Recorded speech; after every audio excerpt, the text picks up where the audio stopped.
नमस्कार दोस्तों। आज की कहानी है अनुरोध। सुभद्रा कुमारी चौहान जी द्वारा लिखित। कल रात को मैं जा रहा हूँ। जी नहीं, अभी आप ना जा सकेंगे। आग्रह, अनुरोध और आदेश के स्वर में वीणा ने कहा। निरंजन के ओंठों पर हल्की मुस्कुराहट खेल गई। फिर बिना कुछ कहे ही उन्होंने अपनी जेब से एक पत्र निकालकर वीणा के सामने फेंक दिया और शांत स्वर में बोले, मुझे तो कोई आपत्ति नहीं, आप इस पत्र को पढ़ लीजिए। इसके बाद भी यदि आपकी यही धारणा रही कि मैं न जाऊं, तो जब तक आप न कहेंगी मैं न जाऊंगा। वीणा ने सर हिलाते हुए कहा, जी नहीं, रहने दीजिए। मैं कोई पत्र वत्र न पढ़ूंगी और न आपको जाने ही दूंगी। हल्की मुस्कुराहट के साथ निरंजन ने पत्र उठा लिया और बोले, आप ना पढ़ना चाहें तो भले ही ना पढ़ें। पर उनकी बात को काटते हुए वीणा ने कहा, अच्छा लाइए, जरा देखूं तो सही किसका पत्र है। पत्र लेखक मेरा कोई दुश्मन ही होगा, जो इस प्रकार अनायास ही आपको मुझसे दूर खींच ले जा रहा है, ले जाना चाहता है। निरंजन हंस पड़े और हंसते हंसते बोले, पत्र पढ़ लेने के बाद पत्र लेखक को शायद आप अपना दुश्मन न समझकर मित्र ही समझें। वीणा ने विरक्ति के भाव से कहा, जी नहीं, ये हो ही नहीं सकता। जो आपको मुझसे दूर खींच ले जाना चाहे वो कोई भी हो, मैं तो उसे अपना दुश्मन ही कहूँगी। निरंजन ने कहा, सच?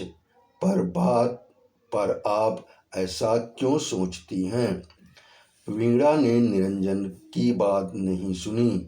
वो तो पत्र पढ़ रही थीं, जिसमें लिखा था, मेरे प्राण, 1 महीना पहले तुम्हारा पत्र आया था। तुमने लिखा था कि यहाँ का काम 1-2 दिन में निपटा कर रविवार तक घर अवश्य आ जाऊँगा। इसके बाद सोचो तो कितने रविवार निकल गए। रोज तुम्हारी रास्ता देखती हूँ। उधर से आने वाली हर एक ट्रेन के समय उत्सुकता से कान दरवाजे पर ही लगे रहते हैं। ऐसा मालूम होता है कि अब तांगा आया, अब दरवाजे पर रुका और अब तुम मेरे प्राण आकर मुझे क्या कहूँ। मैं जानती हूँ कि तुम अपना समय कहीं व्यर्थ ही नष्ट ना करते होंगे, किंतु फिर भी जी नहीं मानता।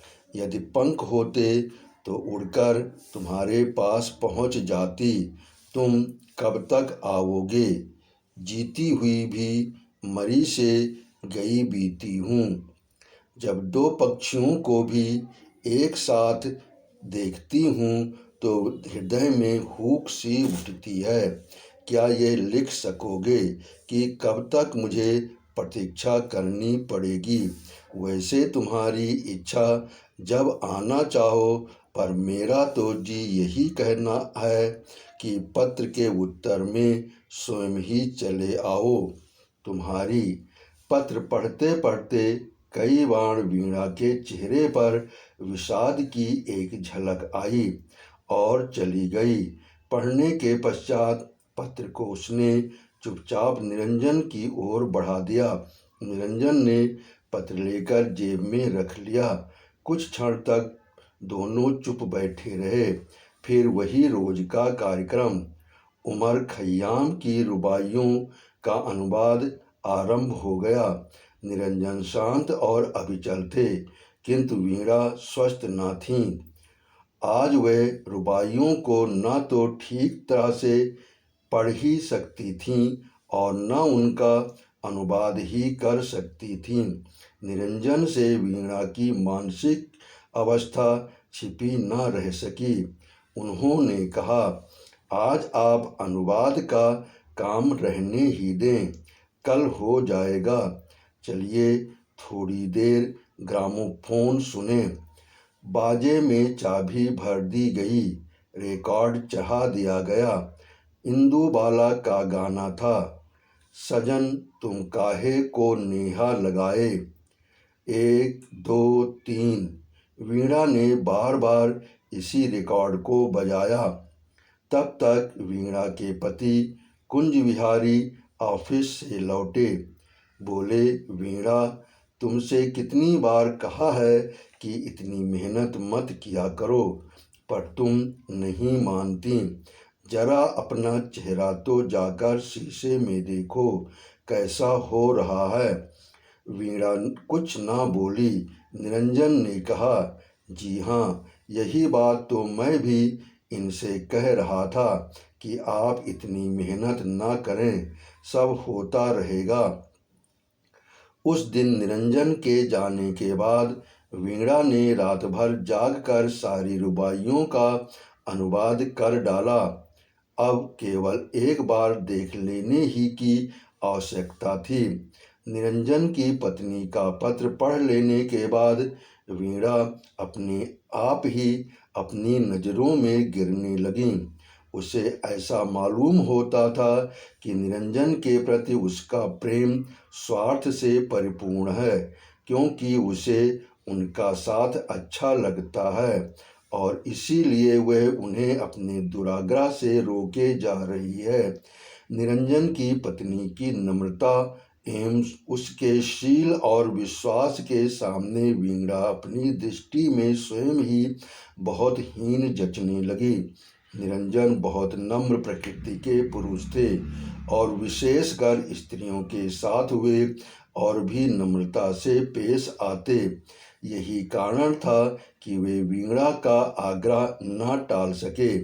कई बार जाने का निश्चय करके भी वे न जा सके, किंतु आज वीणा ने सोचा कि अब मैं उन्हें कदापि न रोकूंगी, जाने ही दूंगी। मैं जानती हूँ कि उनका जाना मुझे बहुत अखरेगा, परंतु ये कहाँ का न्याय है कि मैं अपने स्वार्थ के लिए एक पति पत्नी को अलग अलग रहने के लिए बाध्य करूँ।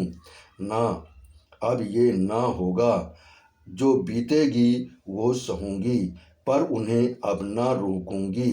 दूसरे दिन समय पर ही निरंजन आए। वीणा उन्हें ड्राइंग रूम में ही मिली। उन्हें देखते ही उठकर हंसती हुई बोली।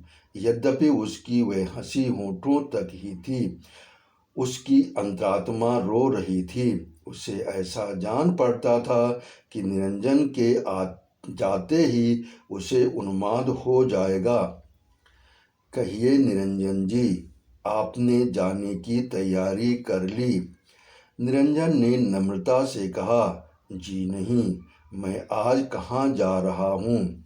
मैं तो जब तक आपकी रुबाइयों का अनुवाद न हो जाएगा तब तक यहीं रहूँगा। वीणा बोली, मेरी तो सब रुबाइयों का अनुवाद हो गया, आप देख लीजिए। आश्चर्य से निरंजन ने पूछा, सच? मालूम होता है आपने रात को बहुत मेहनत की है। वीणा, हाँ, मेहनत तो जरूर की है, किंतु आपको आज जाना भी तो है। अब आप इन्हें देख लीजिए, 2-3 घंटे का काम है बस। निरंजन मुस्कुराते हुए बोले, क्यों, आप मुझसे नाराज हो गई क्या? आप मुझे इतनी जल्दी क्यों भेजना चाहती हैं? मैं आराम के साथ चला जाऊंगा। वीणा ने निरंजन पर एक मार्मिक दृष्टि डालते हुए कहा, निरंजन जी, मैं नाराज होंगी आपसे? क्या आपका हृदय इस पर विश्वास कर सकता है? मैं तो जानती हूँ कभी ना करेगा, किंतु जिस प्रकार आप इतने दिनों तक मेरे आग्रह से रुके रहे, उसी प्रकार मेरे अनुरोध से आप आज रात को गाड़ी से चले जाइए। निरंजन ने दृष्टि उठाकर एक बार वीणा की ओर देखा, फिर वो अनुवाद की हुई रुबाइयों को देखने लगे। आपने कहानी सुनी, इसके लिए आपका बहुत बहुत धन्यवाद। आपने सब्सक्राइब किया, इसके लिए मैं दिल से आभारी हूँ।